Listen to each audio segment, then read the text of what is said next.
मित्रांनो, ट्रॅफिक पाहू शकता, वाहतूक कोंडी पूर्णपणे एकदम भरपूर बेहाल झालेली आहे वाहतूक कोंडी. आणि मी आहे आता तांदूळ बाजारच्या समोर. तांदूळ बाजारच्या पण समोर मित्रांनो वाहतूक कोंडी तुम्ही पाहू शकता, पूर्णपणे जाम झालेला आहे इकडे.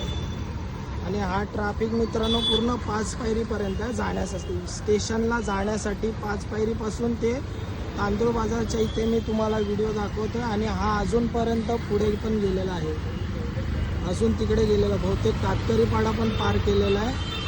तुम्ही पाहू शकता कातकरी पाडा पण बहुतेक पार केलेला आहे. वाहतूक कोंडी बघा पूर्णपणे बघताय तुम्ही मित्रांनो.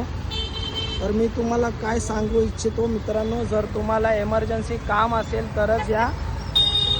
एमर्जन्सी काम असेल मित्रांनो, नीट आहे का, एमर्जन्सी काम असेल तरच या. तुम्हाला बोलतोय, बघताय का, तुम्हालाच बोलतोय मित्रांनो. एमर्जन्सी काम असेल तरच या, नाही तर पूर्णपणे वाट लागेल. ह्या वाहतूकमध्ये तुम्ही जर वाहतूक कोंडीमध्ये फसलात तर अर्धा 1 तास नाही तर 2 तास पण जाणार तुमचा. एवढी वाहतूक कोंडी लागलेली आहे. एमर्जन्सी काम असेल तरच या, नाही तर येऊ नका अजिबात.